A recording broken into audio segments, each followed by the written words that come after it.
Welcome to all. Dear listener, Kingdom of God is a very important topic.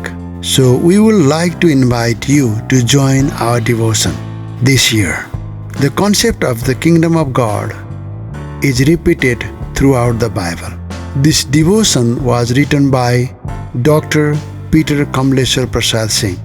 We would be honored if this message was a blessing for you. Meditation on the Kingdom of God, Day 44. Jesus started his ministry proclaiming the same words as John the Baptist. Repent, for the kingdom of heaven is at hand. Matthew 4:17.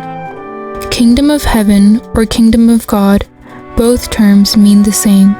Matthew used kingdom of heaven and Luke used kingdom of God. John the Baptist announced the draw of the kingdom of God. Jesus initiated it with his coming. With his first coming, the kingdom came nearer than before. Jesus taught and preached the kingdom of God. Once answering the Pharisees, Jesus said, "The kingdom of God does not come with observation, nor will they say, 'See here' or 'See there.' For indeed the kingdom of God is within you." Luke 17:20 and 21. The kingdom of God is a spiritual reality and dynamic available to each person who receives Jesus as their Lord and Savior. To receive him, the King, is to receive his kingly rules, not only in your life and over your affairs, but through your life and by your service and love. The kingdom of God is within you. Is Jesus living in you with his Spirit? After preaching, teaching, and healing ministries in Galilee, Jesus had become popular, and great multitudes followed him from Galilee and from Decapolis, Jerusalem and Judea, and beyond the Jordan. Matthew 4:25. Jesus then began a long session of teaching, known as Sermon on the Mountain.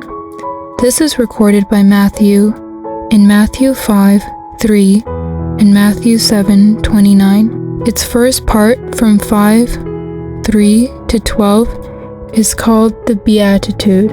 Breaking it up gives Be-attitudes. These verses are actually teaching on how to overcome negative attitudes, the root cause of human sin, and how to develop godly characters pleasing to the Lord.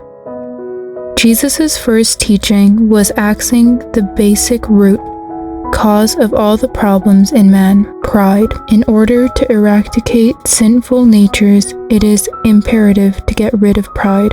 And to overcome pride, man needs to grow in humility. The Holy Spirit is there to help a person discern the symptoms of pride and overcome it, step by developing humility. To be continued. Thank you for listening to this devotion. Let's meditate and apply it in your life according to your conviction. Please give any suggestion and comment on this. God bless you. Have a good day.